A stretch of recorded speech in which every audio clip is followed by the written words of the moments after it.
কখন? যখন সে বুঝতে পারে পায়ের তলার মাটিটা সরে গেছে।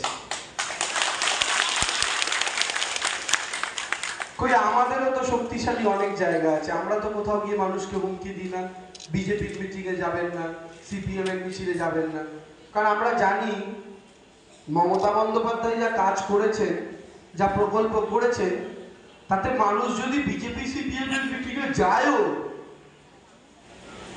ভোটের দিন তারা গিয়ে ভোটটা দিদিকেই দিয়ে আসবে, এই কনফিডেন্স আমাদের আছে। সেটা বিজেপির নেই। বিজেপি নাই কি হাড়ি ফাটাবে ফাটাবে এই সমস্ত বলে হুমকি দিয়েছে। ভালো কথা, হুমকি দিক ওরা। আমরা তো পাল্টা অনেক কিছু বলতে পারি। আমরা পাল্টা বলতে পারি বাবা চৌঠা জুনের পর থাকবে তো এলাকায়। আমরা পাল্টা বলতে পারি চৌঠা জুনের পর কার হাড়ি ফাটবে। আমরা পাল্টা অনেক কিছু বলতে পারি, কিন্তু আমরা এসব রাস্তায় যাই না। মমতা বন্দ্যোপাধ্যায় রবীন্দ্রসঙ্গীত বাজাতে বলেছেন।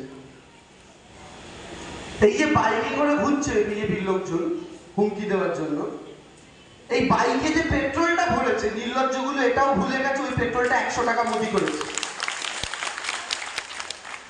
নাহলে হয়তো তৃণমূলের আরো 4টে লোককে বেশি হুমকি দিতে পারতো কম পয়সায় পেট্রোল বললে, সেইটাও ভুলে গেছে।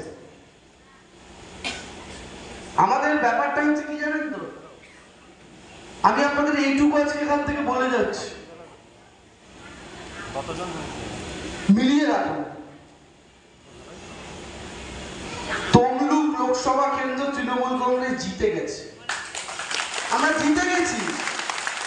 আমাদের লড়াইটা এই মুহূর্তে ব্যবধানে